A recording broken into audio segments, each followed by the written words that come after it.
4, yaitu misal jam 8 sampai jam 2. Kemudian kita meninggalkan anak-anak di sekolah.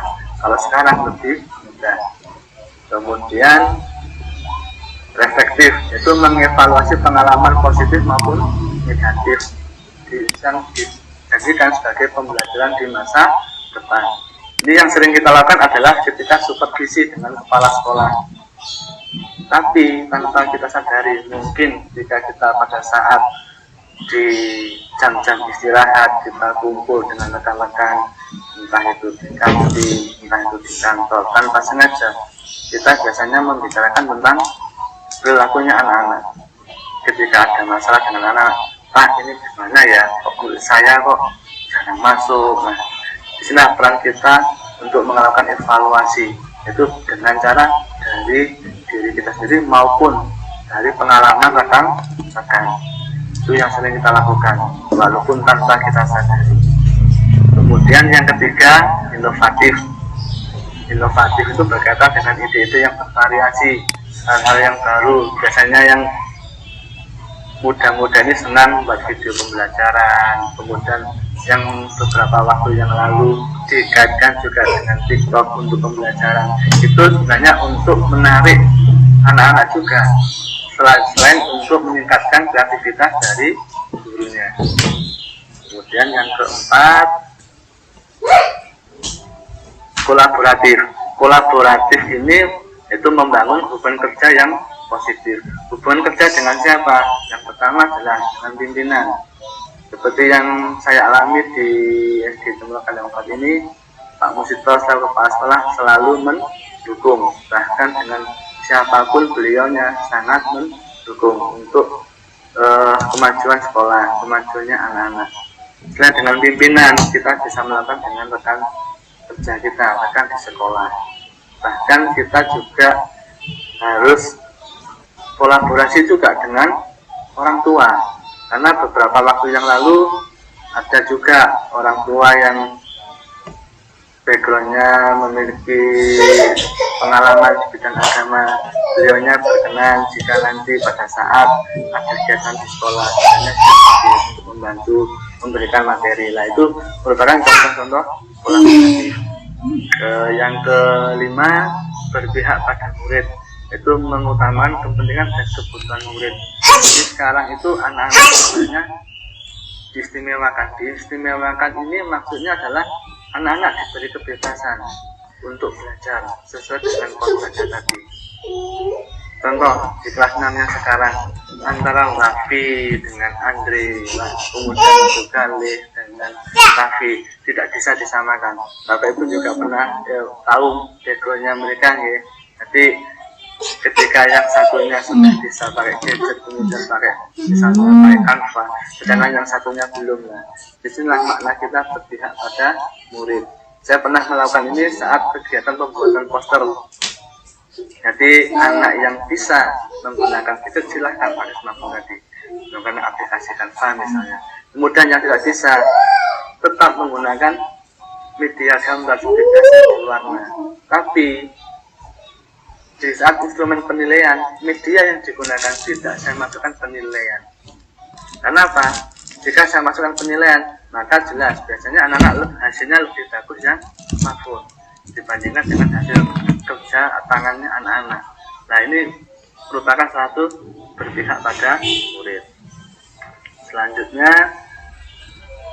nah ini kemudian contoh seperti nomor 1 tadi, mandiri ya, ikut pelatihan. Kemudian nomor 3, buat video pembelajaran, hanya contoh saja.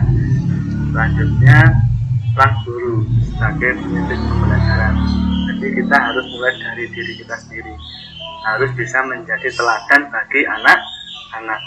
Karena anak kecil itu, anak SD, kita pernah telang tidak saja pasti akan diingat sama anak-anak, pasti diingat sama anak-anak. Kemudian kolaborasi seperti yang sampaikan tadi dengan rekan-rekan. Kemudian komunitas belajar. Komunitas belajar ini biasanya ada KKG mini di sekolah, kemudian atau juga KKG dengan rekan di satu gugus. Yang keempat, menjadi coach bagi guru lain. Nah, ini beberapa waktu lalu rekan kita ikut pelatihan guru belajar, kemudian dipraktekkan di sekolah dengan cara berbagi ilmunya tadi ke rekan-rekan di sekolah. Nah, itu merupakan contoh kegiatan KKG ini. Itu menjadi coach bagi guru lain. Kemudian kepemimpinan murid.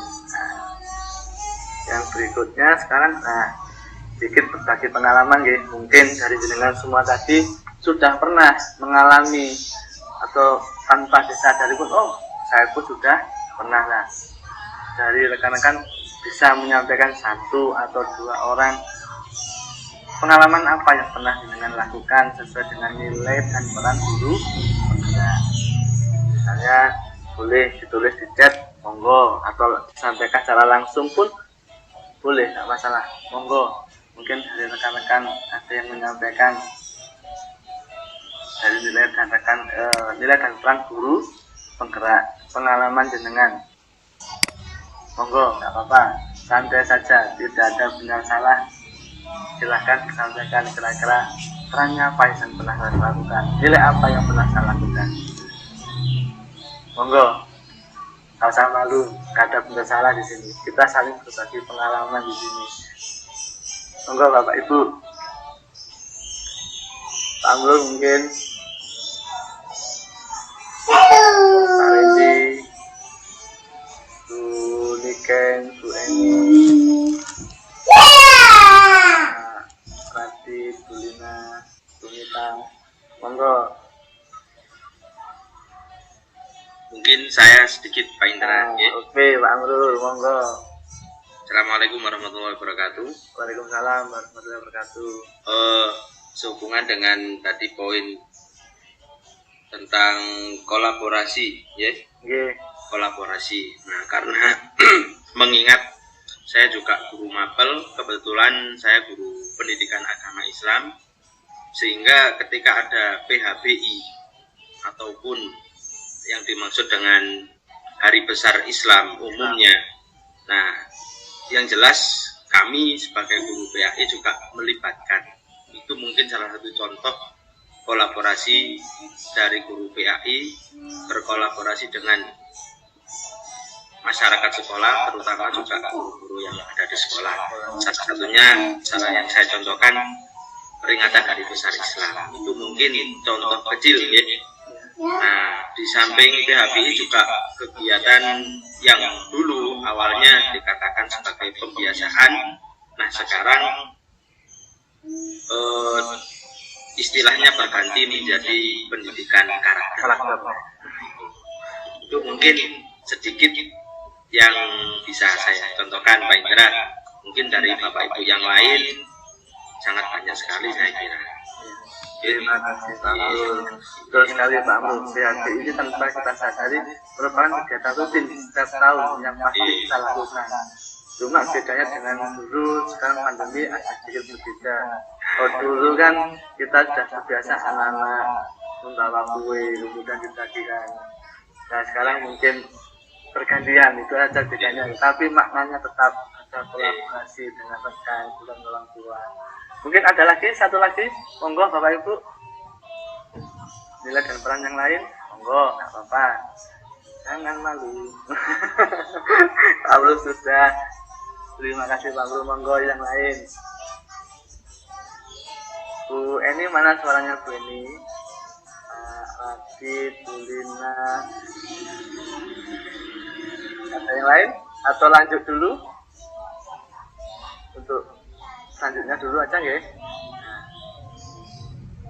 Nah, Bapak Ibu, terkait dengan tadi dari nilai yang dan peran sebagai guru, yaitu diri kita sendiri, selanjutnya kita melangkah ke tahap berikutnya, yaitu kita harus mempunyai yang namanya visi. Nah, visi itu merupakan rangkaian kata yang di dalamnya terdapat impian atau cita-cita atau nilai inti dari suatu lembaga.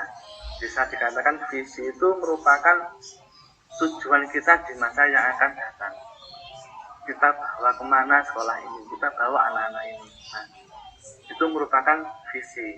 Nah, di setiap sekolah itu pasti ada yang namanya visi. Nah, dalam pembuatan visi itu tidak satu dua orang saja, tapi yang kita lakukan adalah dengan bersama-sama, bahkan dengan mengundang wali murid. Kemudian ada komite juga. Nah, itu dalam penyampaian visinya. Terus cara pembuatannya seperti itu yang sudah kita lakukan. Selanjutnya tahapan mewujudkan visi. Nah, tahapan mewujudkan visi ini di dalam materi guru penggerak ada yang disingkat ya, itu Bagja. Bagja ini berasal dari bahasa Sunda yang artinya bahagia. B itu buat pertanyaan. Maksudnya apa? Nah, maksudnya pertanyaan itu adalah apa yang akan kita lakukan untuk mencapai visi tersebut. Contoh, saya pernah melakukan di kelas 6 yaitu bagaimana cara meningkatkan kreativitas literasi.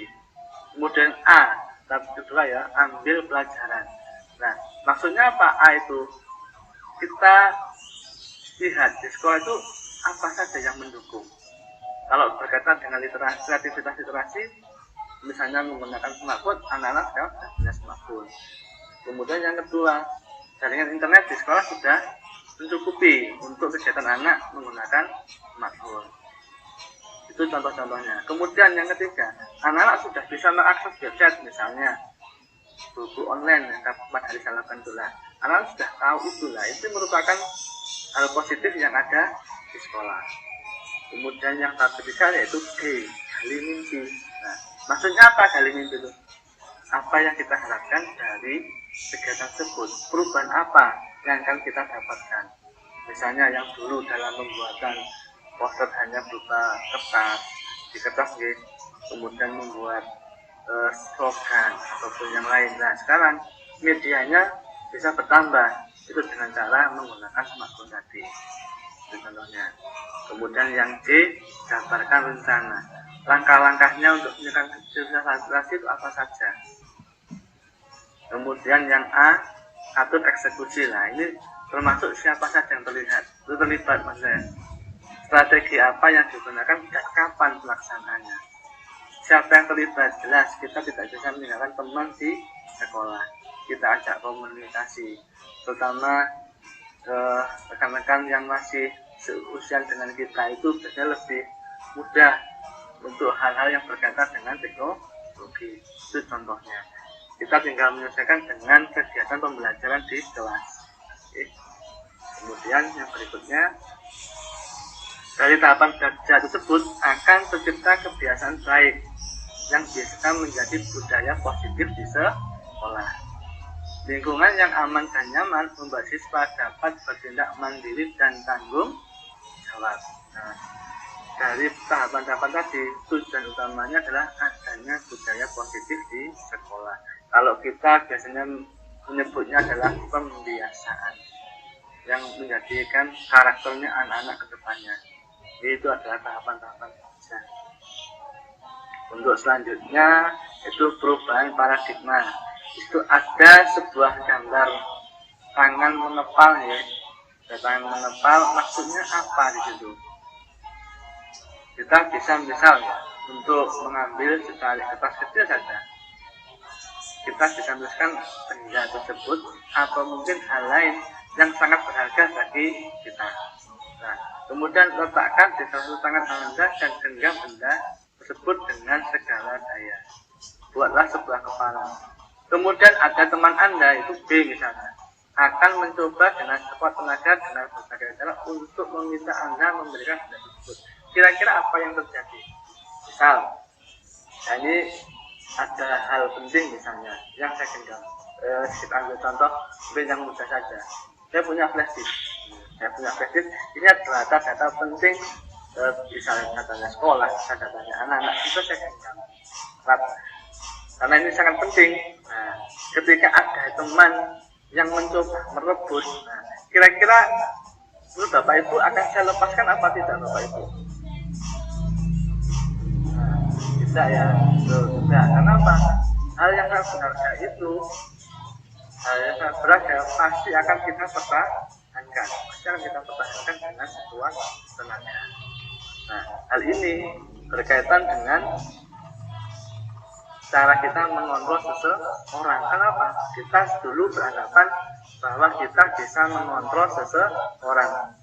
Kita beranggapan orang itu bisa mengikuti kemauan kita, bisa mengikuti pemahamannya kita, mau mengikuti sesuai dengan tujuan kita. Tetapi dalam prakteknya, kedepannya, hal-hal seperti itu tidak bisa terjadi. Karena seperti yang disampaikan di awal dulu, bahwa anak pun termasuk guru itu untuk dimerdekakan. Maksudnya kita bisa berbuat atau mungkin mengembangkan diri kita sesuai dengan kemampuan, sesuai dengan kreativitas kita. Nah, kemudian itu ada stimulus respon dan teori kontrol. Nah, di sini kita berusaha untuk tidak mengontrol orang lain. Karena pasti memiliki tujuan sendiri-sendiri, pasti memiliki pandangan sendiri tentang kehidupan kita. Nah, maka dari itu kita tidak bisa untuk memaksakan orang lain sesuai dengan keinginan kita, karena mereka pun pasti juga punya tujuan yang berbeda. Untuk berikutnya, apakah makna disiplin? Nah, disiplin ini artinya sebenarnya belajar. Namun dalam kehidupan sehari-hari kita, ya, dalam kehidupan sehari-hari itu sering kita temui ya, bahwa disiplin itu berubah maknanya menjadi sesuatu yang dilakukan ke seseorang pada orang lain untuk mendapatkan kepatuhan. Jadi maknanya sudah berbeda. Padahal makna utama disiplin itu adalah belajar. Tetapi dalam prakteknya, dalam kebudayaan yang sering kita temui, itu beranggapan disiplin itu harus patuh kepada orang lain. Contohnya, kita membuat peraturan di kelas, anak-anak dilarang memakai sepatu yang berwarna putih, anak-anak dilarang bermain di sekitar kelas, anak-anak dilarang lari-lari di dalam kelas. Nah, itu adalah yang terjadi saat ini, yaitu peraturan, tujuannya untuk mendapatkan kepatuhan. Nah, kedepannya makna disiplin ini bisa diharapkan itu menjadi makna yang lain, ya, bisa menjadi makna yang lain. Itu nanti materi selanjutnya. Oke. Nah, kemudian teori motivasi perilaku manusia. Ada motivasi eksternal dan motivasi internal. Kalau eksternal itu biasanya digunakan untuk menghindari ketidaknyamanan, atau lebih mudahnya digunakan untuk menghindari hukuman.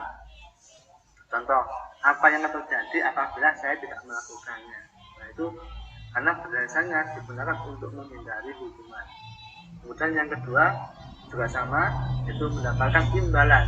Nah, misalnya, ayo siapa yang bisa nanti akan saya beri permen. Nah, itu adalah motivasi yang lama-kelamaan bisa menjadikan anak-anak motivasinya berbeda. Itu menjadi supaya mendapat imbalan. Kemudian yang ketiga, untuk menghargai diri kita sendiri, menjadi insan yang seharapan. Nah, inilah yang diharapkan nanti, itu motivasi dari diri kita sendiri, dari dalam. Saya akan menjadi orang seperti apa bila saya melakukannya. Nah, itu merupakan untuk diri kita sendiri. Kemudian selanjutnya ini ada gambarnya Ki Hajar Dewantara. Kemudian ada satu kata, itu merdeka. Merdeka itu artinya tidak hanya terlepas dari perintah, akan tapi juga cakap buat memerintah diri sendiri. Seperti yang digaungkan untuk saat ini adalah merdeka belajar. Itu merdeka dalam arti kita bisa belajar sesuai dengan kodrat kita, itu sesuai dengan kodrat zaman dan lokal tadi ya. Kemudian di sekolah kita, bahkan Bapak Kepala Sekolah sudah menyampaikan bahwa dalam satu hari itu kita harus paling tidak ada satu makna yang bisa dibawa anak pulang. Jadi anak-anak tidak kebebanan dengan banyaknya pelajaran. tapi ada satu makna yang akan diingat oleh anak seterusnya.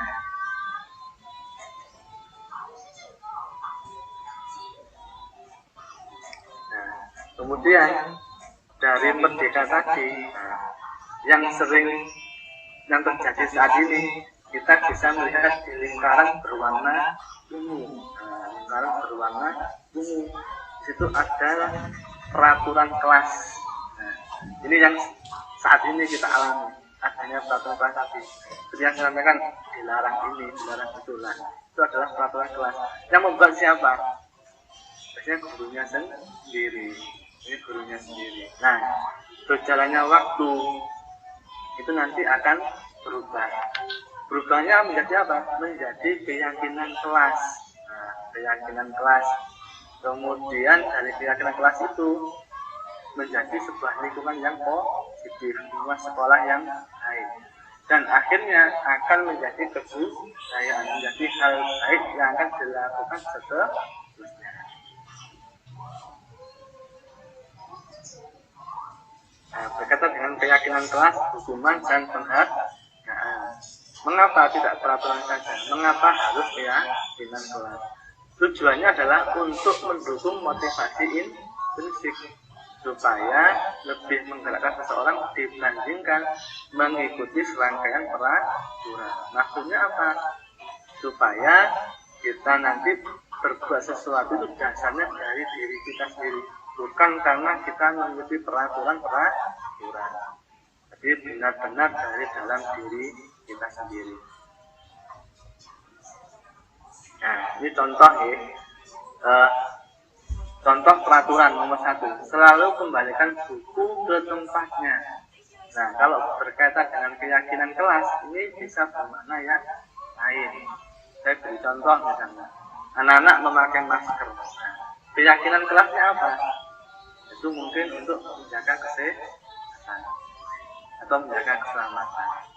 Seperti hal-hal itu ya, keyakinan kelas. Jadi intinya kalau keyakinan kelas itu masih berupa kalimat yang umum. Kalau seperti peraturan tentunya sudah menjadi kalimat yang khusus. Selalu kembalikan buku ke depannya, memakai masker, hadir di sekolah 15 menit sebelum pembelajaran dimulai. Itu contoh-contoh dari peraturan. Sedangkan kalau keyakinan kelas masih bersifat umum. Contoh lagi, selalu kembalikan buku ke tempatnya. Kira-kira ini keyakinan kelasnya apa, Bapak Ibu? Kalau kita berkaitan dengan selalu kembalikan buku ke tempatnya, apa kira-kira keyakinan kelas yang masuk untuk sesuai dengan peraturan nomor 1 ini? Kira-kira apa keyakinan kelasnya? Kalau malu boleh pakai cat, tak apa-apa, nanti isi di cat. Kira-kira apa, Bapak Ibu? Monggo. Selalu kembalikan buku ke tempatnya. Kira-kira apa nih? Kalau tadi memakai masker, nah, untuk menjaga kesehatan, menjaga keselamatan, nah itu contohnya. Kalau kembalikan buku ke tempatnya, kira-kira apa? Ini Bu Eni sudah mulai mengisi. Apa Bu Eni? Oh, Bu Eni malu kayaknya kalau dengan suaranya langsung. Apa Bu Eni isinya, Bu Eni? Kira-kira? Otaknya jadi rapi, bukunya akan rapi. Rapi, oke. Yang lain, langsung nomor 2 aja. Dilarang mengganggu orang lain. Dilarang mengganggu orang lain. Kira-kira apa? Atau mungkin langsung, Pak, saya nomor 3 saja. Hadir di sekolah 15 menit sebelum pembelajaran dimulai. Nah, ini kaitannya dengan apa? Misal ya, nomor 1 lagi, selalu kembalikan buku tempatnya. Bisa juga berkaitan dengan apa? Tanggung jawabnya kita sebagai anak, mungkin sebagai siswa. Bahkan guru pun harus mengembalikan buku ke tempatnya. Bisa juga untuk makna yang lain. Oke. Dilarang menggunakan narkoba, nomor 5. Kira-kira kelasnya apa kira-kira ini kalau dilarang menggunakan narkoba? Kira-kira apa, Bapak Ibu? Dilarang menggunakan narkoba. Kira-kira apa? Belum tahu ya. Nah, Kira-kira apa, Den? Mau menyampaikan pendapatnya? Mungkin apa namanya Pak? Jaga kesehatan mungkin Jaga seperti itu kesehatan. ya. Nah, Nah, oke, masuk juga jaga kesehatan. Nomor 6, bergantian atau menunggu giliran antri. Nah, kira-kira maknanya apa ya keyakinan kelasnya kalau antri? Bergantian atau menunggu giliran. Maknanya apa keyakinan kelasnya? belajar disiplin. Disiplin. Oke, Bu Lina, disiplin. Nah, Aturan ya Pak. ya itu tuh aturannya lah. Sekarang keyakinan kelasnya.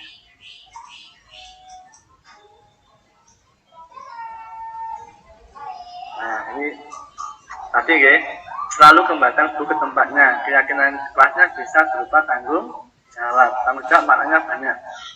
Contohnya di sini mengembalikan buku ke tempatnya, mengembalikan buku saat akhir semester anak-anak itu juga bentuk tanggung jawabnya anak-anak.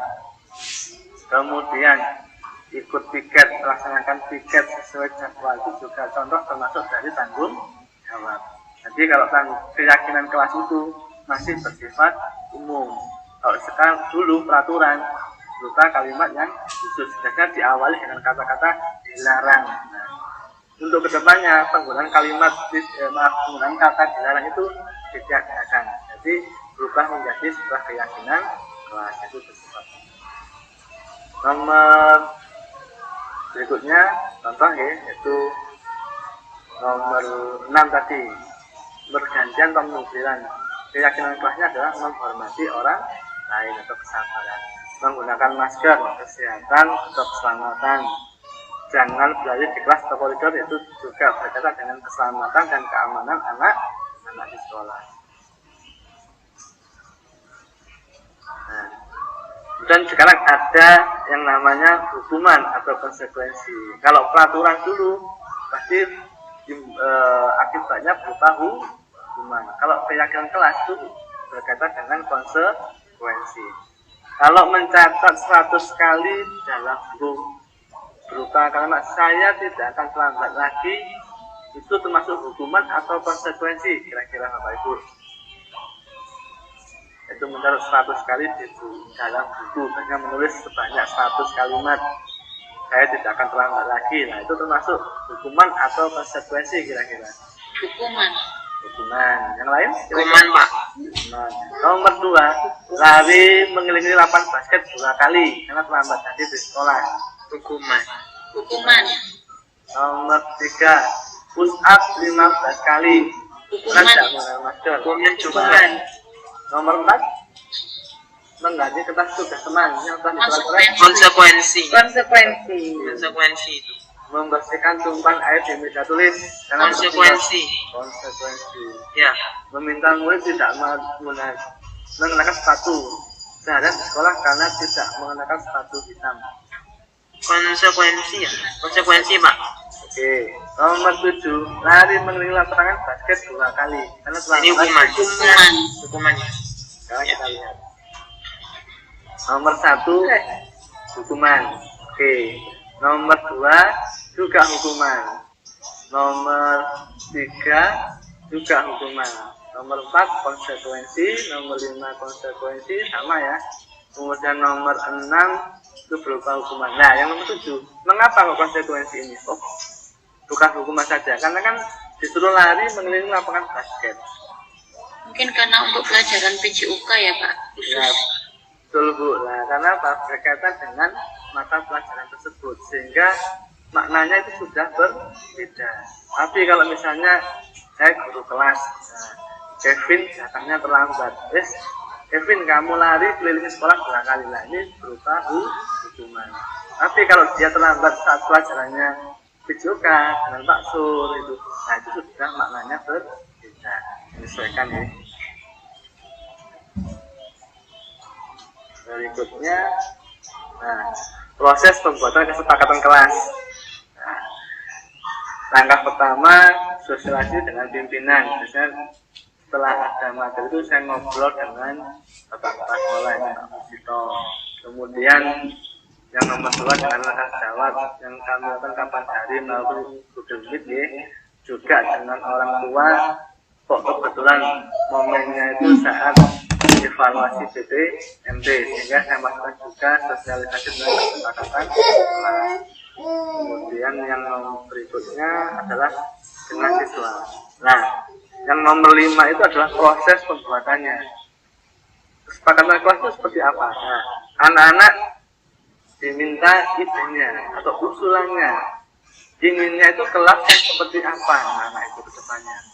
Misal, anak-anak ingin kelas yang bersih. Nah, tulis ingin kelas yang bersih. Kemudian tahap selanjutnya anak-anak menulis cara supaya bersih itu bagaimana. Terus tulis lagi sama anak-anak. Itu tiket sesuai jadwal.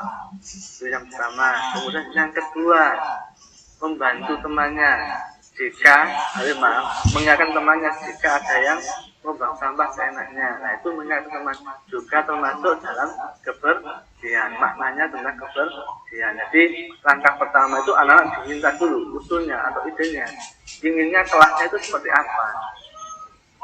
Ya, bisa ulangi itu kelas yang bersih. Nah, kemudian tulis kelas yang bersih. Tahap kedua, anak-anak diminta caranya supaya kelasnya bersih tadi seperti apa, langkah-langkahnya sama anak-anak.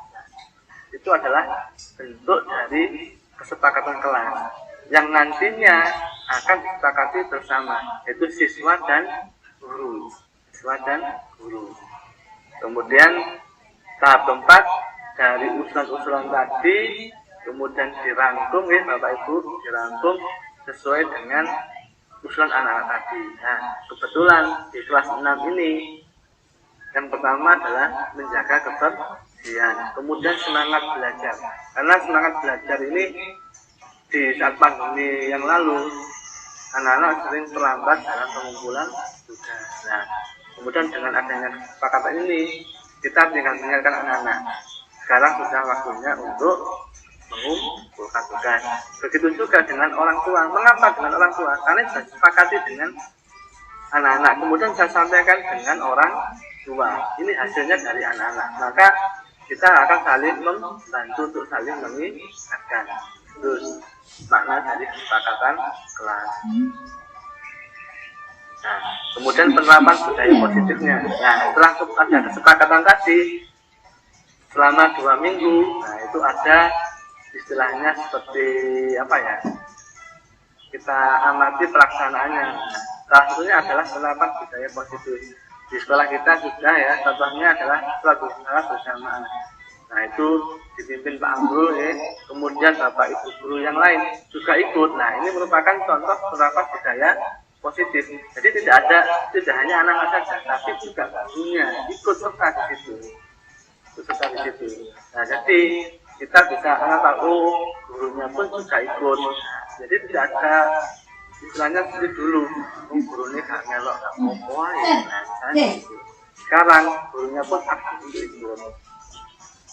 Kemudian yang gambar kedua ada kertas membaca gambar HP, itu juga sama. Kemarin beberapa waktu yang lalu memang anak-anak saya sampaikan untuk memahami, tapi dari sini pun berdasarkan dengan orang tua kesepakatan ini memahami saat untuk pembelajaran dengan catatan satu hari sebelumnya diumumkan melalui grupnya orang tua. Ini memang kesepakatan supaya bisa berjalan harus diikuti dua pihak, dan dengan anak juga dengan orang tua. Jadi saling mengingatkan, saling koordinasi. Sehingga tujuannya adalah apa? Bisa berjalan. Nah, setelah 2 minggu kemarin ada sedikit refleksi.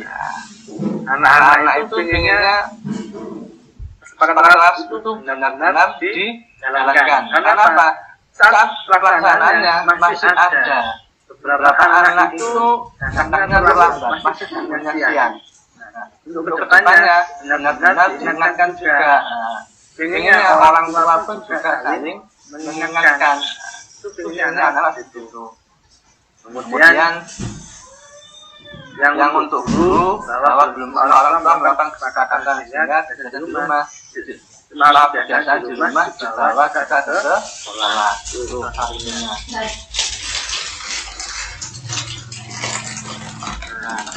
Selanjutnya berkaitan dengan seperti tadi juga kita perlu mengingat kebutuhan dasar manusia itu ada 4: cinta kasih, kesenangan, kebebasan, dan semua.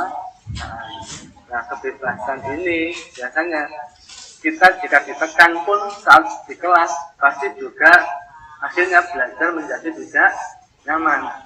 Nah, intinya apa? Ada kebebasan. Kebebasan ini bukan berarti kita melanggar dari kesepakatan kelas tadi, tapi kita mengkondisikan supaya kita bisa mengikuti. Kemudian ada cinta kasih.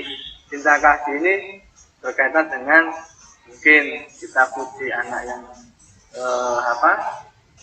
berhasil melakukan tugasnya dengan baik, kemudian kita dekati anak yang belum berhasil tadi. Jadi tidak ada perbedaan. Itu merupakan kebutuhan dasar dari manusia. Yang kelima, posisi kontrol di sini. Itu perannya guru itu sebenarnya ada 5 tanpa kita sadari ya. Yang pertama sebagai penghukum, yang kedua pembuat merasa bersalah, yang ketiga sebagai teman, keempat pemantau, dan kelima sebagai manajer. Kalau sebagai penghukum biasanya dengan marah-marah menunjuk-nunjuk, kemudian mengadik, memarahi anak, itu sebagai penghukum. Kalau pembuat merasa bersalah biasanya dengan kalimat yang halus. Misalnya, kamu seharusnya seperti ini, kamu seharusnya tidak melakukan itu sebagai pembuat merasa bersalah. Kemudian posisi sebagai teman, nah, masa kamu tidak mau ingat kebaikan dari itu dulu. Nah, kemudian pemantau, apa peraturannya, itu sebagai pengingat saja. Biasanya mengingatkan apa peraturannya yang ada di sekolah, apa kesepakatannya di sekolah, itu sebagai pemantau. Kalau sebagai manajer, dia lebih detail lagi, misalnya lebih tanya apa kesepakatannya sudah kita pahami, apa kesepakatannya yang sudah kita sepakati, itu sebagai manajer. Nah, kemudian di sini ada sedikit, ini terjadi ya beberapa waktu yang lalu di kelas 6, dan ini benar terjadi. Kevin tuh bangunnya terlambat dan terburu-buru sampai di sekolah. Dia sampai sekolah tepat saat bel berbunyi. Kemudian Kevin mempercepat larinya agar tidak terlambat masuk kelas. Tetapi, nah, Sahrul ini yang di dalam kelas tahu. Nah, Kevin itu lari terburu-buru. Nah, dengan cepat Sahrul menutup pintu. Tujuannya apa? Supaya Kevin dapat hukuman. Kenapa? Dia terlambat masuk. Nah, itu keinginannya pada saat itu. Nah, akhirnya terjadi dorong-mendorong. Si Kevin berusaha masuk, dan Sahrul menahan supaya Kevin terlambat tadi. Sampai akhirnya Kevin tendang pintu kelas. Tanpa sadar Sahrul akhirnya terjatuh. Nah, ketika guru mengetahui hal tersebut, segera menghampiri siswa berkata, "Bapak capek melihat kalian berdua, selalu membuat kegaduhan." Kalau mengetahui kalimat ini, kira-kira dari 5 posisi kontrol tadi masuk yang mana? Sebagai penghukum kah, pembuat merasa bersalah kah, sebagai pemantau kah, atau sebagai manajer, Bapak Ibu? Kalau melihat kata-kata Bapak capek melihat kalian berdua selalu membuat kegaduhan, kira-kira yang mana Bapak Ibu? Sebagai penghukum, pembuat merasa bersalah, Membuat merasa bersalah, Pak. membuat merasa bersalah. Kenapa? Itu kita secara halus menggunakan kalimat seperti itu. Jadi kalau misalnya dengan kata penghukum, nah, sudah bisa ya artinya. Nah, berikutnya, sambil menunjuk mereka berdua, kalian harus dihukum. Nah, ini sudah kontrolnya beda lagi. Sebagai apa kira-kira di sini? Menghukum. Sebagai penghukum. Kemudian, maaf Pak, saya yang salah karena menutup pintu kelas agar Kevin terlambat. Nah, ini Sahrulnya berkata seperti itu.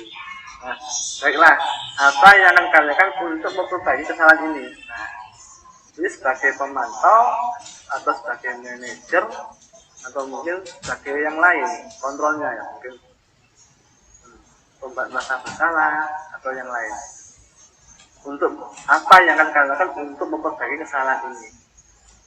Kembali lagi, ini ada penghukum, membuat merasa bersalah, teman, pemantau, atau manajer.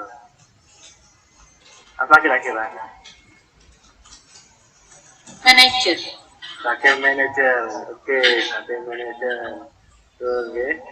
Nah, kemudian berikutnya ini dari si anak sudah mengakui kekeliruannya tadi, terus saling meminta maaf. Dan ini benar terjadi di kelas karena juga tahu Kevin seperti apa luar biasanya. Kemudian Sahrul pun juga luar biasa, nggih. Nah, ini untuk selanjutnya tahap selanjutnya nggih, restitusi. Pernah dengar Bapak Ibu restitusi? Sudah pernah dengar apa dereng? Belum. Sama Pak saya dulu juga gitu. Restitusi itu apa? Saat pertama tahu materi restitusi itu. Nah, restitusi itu ternyata adalah proses menciptakan kondisi bagi murid untuk memperbaiki kesalahan mereka, sehingga mereka bisa kembali pada kelompok mereka. Memperbaiki kesalahannya itu maksudnya adalah dia menyadari kesalahannya sendiri. Jadi bukan dari kita beritahu kamu salahnya ini, bukan, tapi dia menyadari dirinya dari dirinya sendiri. Ya. Lanjutnya ya. Nah, ciri-ciri restitusi bukan untuk menebus kesalahan, tapi belajar dari kesalahan. Kemudian memperbaiki hubungan. Yang berikutnya tawaran, bukan paksaan.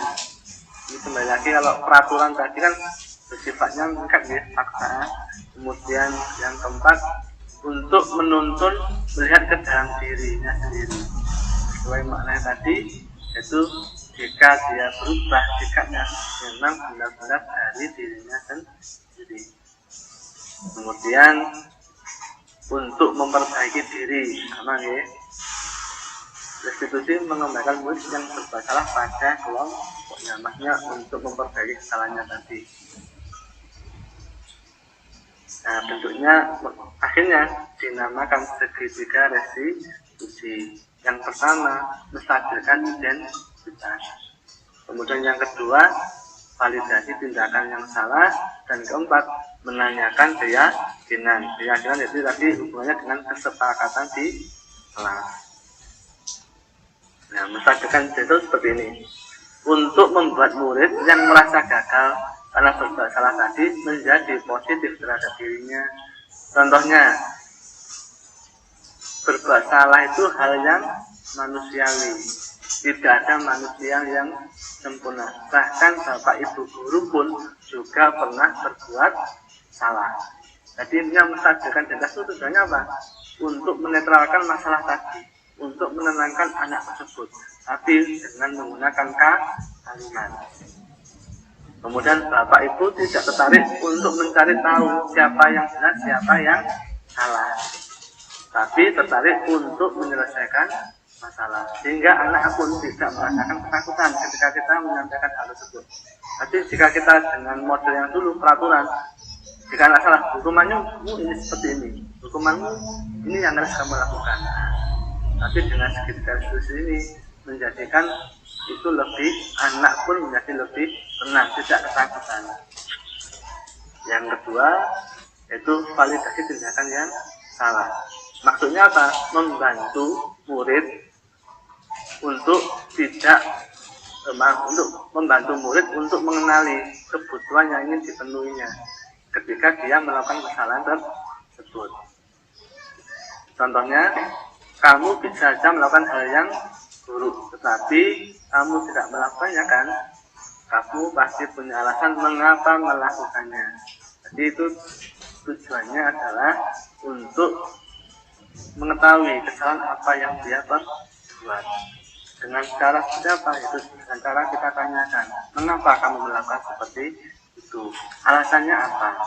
Jadi biar anak juga menyampaikan, oh misal saya tadi itu tidak sengaja melempar sebenarnya Pak, tapi ternyata di dalam dirinya itu sebenarnya ada maksud tertentu untuk mengganggu teman yang lain, tapi kenyataannya lemparannya tadi salah sasaran.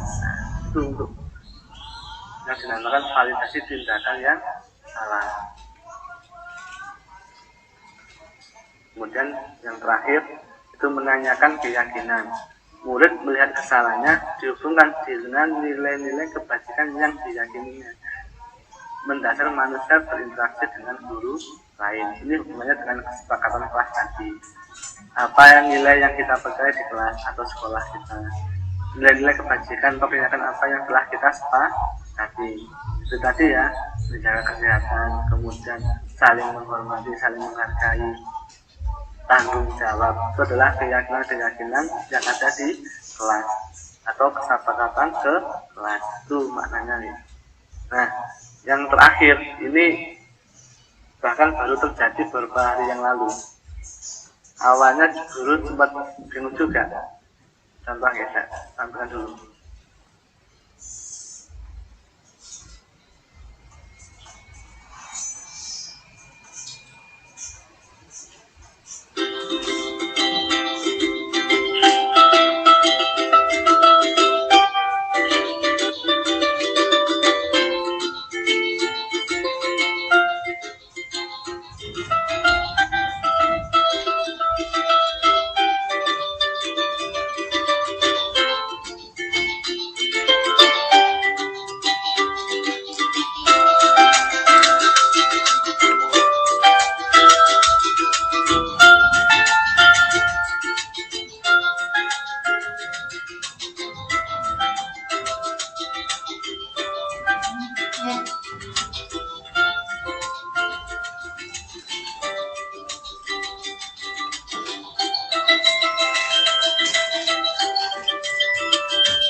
Nah, Bapak Ibu, berarti contoh yang beberapa waktu yang lalu sudah di sekolah ya, gara-gara cuma ingin main ke rumahnya, akhirnya dipukul menggunakan penggaris.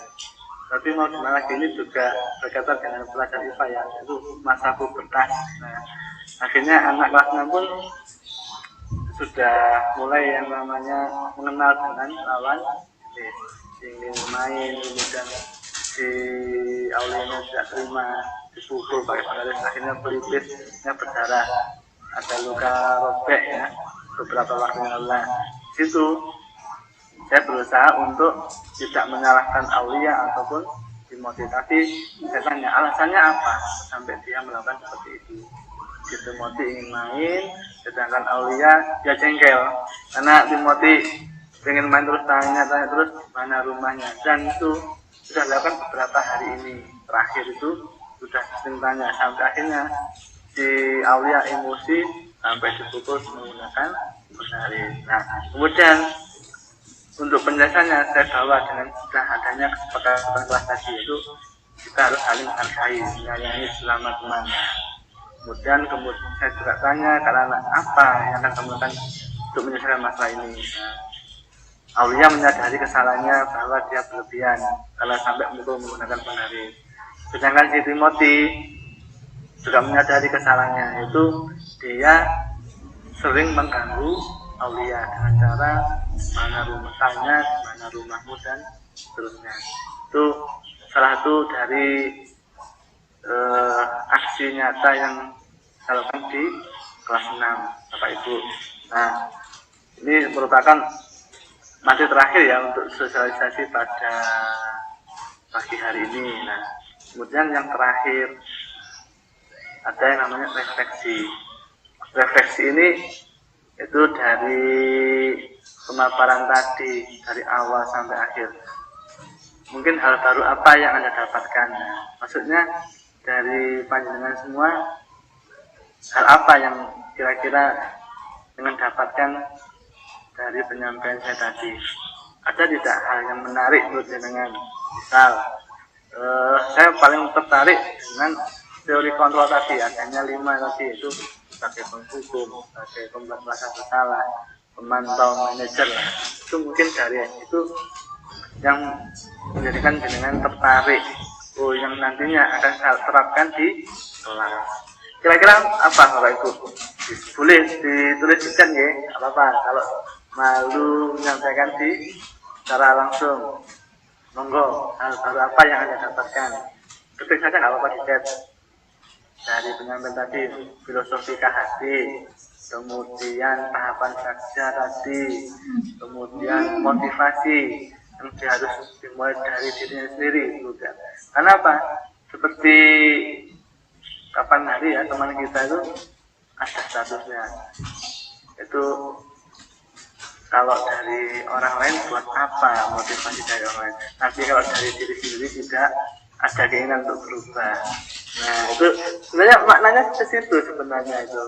Nah, itu sebenarnya sudah masuk materi ini, tapi tanpa pernah kita sadari ternyata ada motivasi materi tentang seperti ini. Kemudian tadi sudah kesepakatan kelas. Alasannya apa Bu Lina? Tertarik dengan kesepakatan kelas. Nah, bisa juga dituliskan tidaknya, monggo, nggak apa-apa.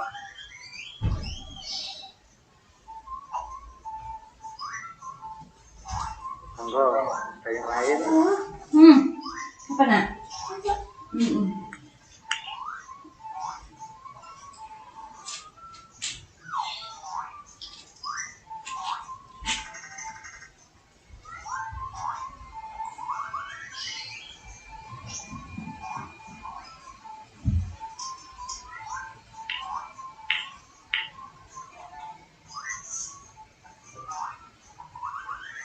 Monggo yang lain, nggak apa-apa, ketik boleh.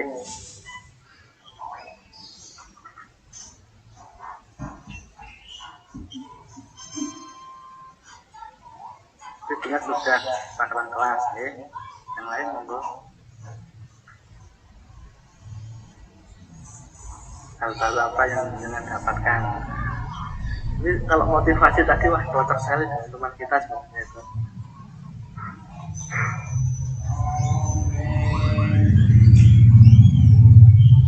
Bu Eni, apa kira-kira Bu Eni? Dengan hal baru apa yang dapatkan Bu Eni? Monggo, Pak Amrul, Bu Niken, Pak Radit, Bu Mita, apa kira-kira? Monggo. Nanti saja, nggak apa-apa. Bahkan kalau disampaikan langsung malah lebih enak ini.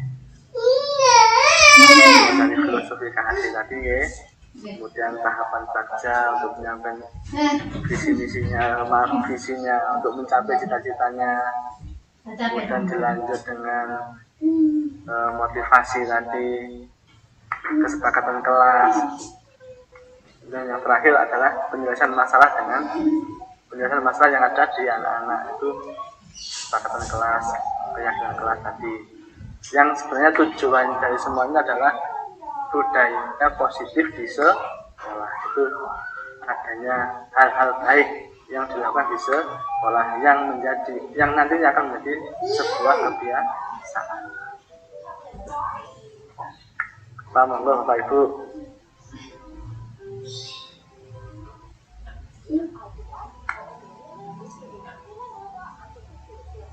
Tadi punya sudah ya, itu kesepakatan kelas lebih.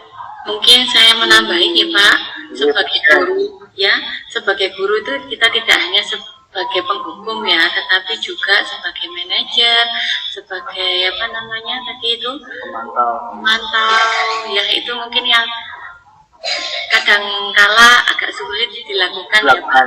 Ya, biasanya kita cuma bisanya menghukum anak-anak dengan peraturan-peraturan yang mengikat mereka.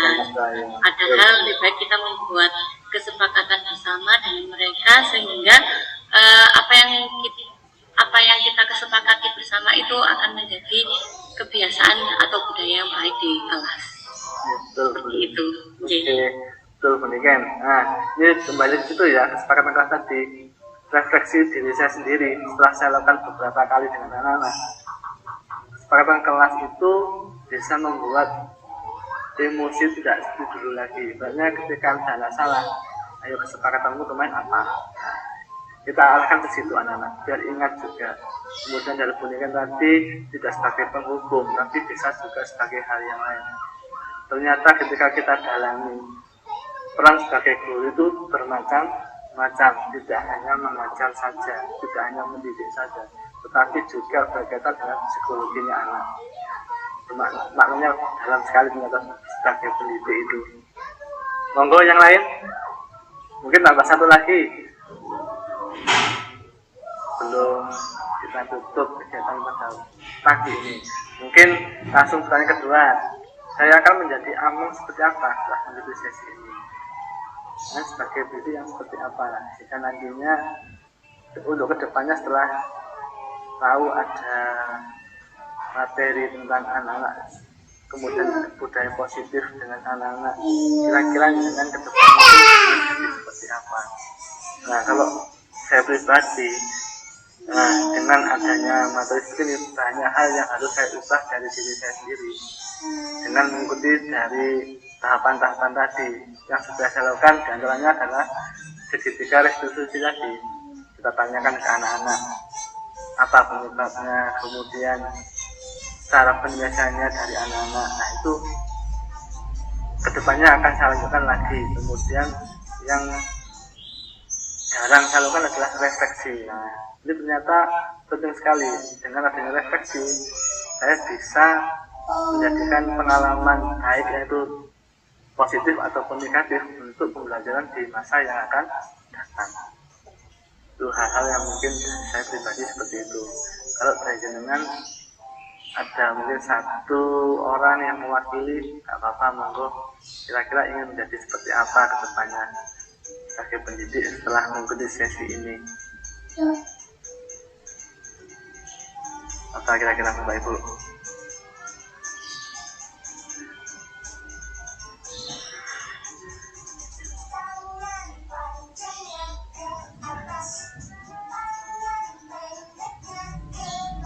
Apa Bapak Ibu? Mungkin satu orang yang mewakili, monggo. Satu orang nggak apa-apa.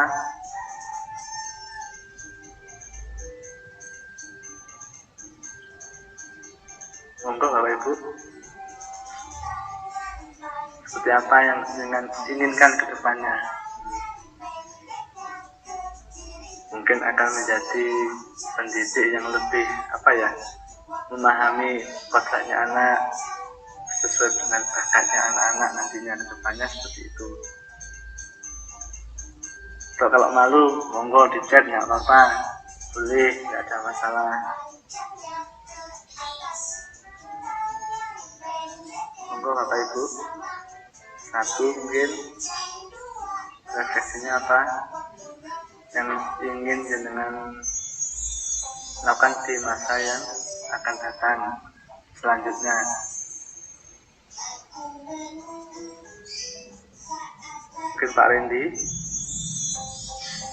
Kalau malu kan nggak apa-apa Pak Rendi, boleh, nggak ada masalah. Boleh Pak. Terima kasih. Ya, kalau setelah mengikuti sesi ini Pak ya, mungkin kedepannya insya Allah ingin menjadi pendidik yang lebih memahami karakter siswa, lebih bisa membuat kesepakatan dengan siswa tanpa harus emosi dan marah-marah mungkin. Itu mungkin Pak ya, yang sering kita alami sebenarnya. Oke. Terima kasih Pak Rendi. Nah, Bapak Ibu ada lagi atau mungkin sudah cukup? Bagaimana? Bagaimana kalau Ibu? Cukup? Karena sudah ada yang mewakili? Cukup, Pak. Cukup. Baik. Terima kasih Bapak Ibu semua atas waktunya bisa hadir dalam virtual ini mengikuti sosialisasi dari saya selaku calon penggerak. Terima kasih banyak. Sebelum kita tutup, mungkin doa ini dari Pak Ambul. Monggo Pak Ambul, bisa Pak Ambul? Nah, terima kasih Pak Indra untuk mengakhiri kegiatan pada siang hari ini. Alhamdulillah mulai awal sampai akhir pemaparan yang sangat memotivasi bagi kita semua, terutama saya pribadi. Kadang realita tidak sesuai dengan teori. Nah, itu Pak. Teori. Jadi makanya saya tidak berani ngomong, karena tadi kalau kita memahami masing-masing pribadi anak-anak, bayangkan kalau saya memahami kelas 1 sampai dengan kelas 6. Itu banyak. Nah, tapi karena saya oleh Pak Indra dibagi untuk mengakhiri dengan bacaan doa, mari kita tutup dengan bacaan doa akhir majelis yang nantinya kita ulang sebanyak 3 kali agar apa yang dipaparkan oleh Pak Indra mulai awal sampai akhir senantiasa dijadikan ilmu yang barokah dan juga bermanfaat bagi kita semua. Ya Rabbal Alamin. Berdoa dimulai subhanakallahumma wa bihamdika asyhadu an la ilaha illa anta astaghfiruka wa atubu ilaik. Subhanakallahumma wa bihamdika asyhadu an la ilaha illa anta astaghfiruka wa atubu ilaik. Subhanakallahumma wa bihamdika asyhadu an la ilaha illa anta astaghfiruka wa atubu ilaik. Terima kasih Pak Indra, semoga sukses ke depannya nggih. Terima kasih Bapak Ibu semuanya atas waktunya. Semoga dengan segera menyusul juga ya, menjadi seperti saya seperti saat ini, juga dengan mungkin rekan-rekan yang lain. Terima kasih atas waktunya. Saya akhiri. Wassalamualaikum warahmatullahi wabarakatuh. Assalamualaikum warahmatullahi wabarakatuh. Terima kasih Bapak Ibu. Sami-sami.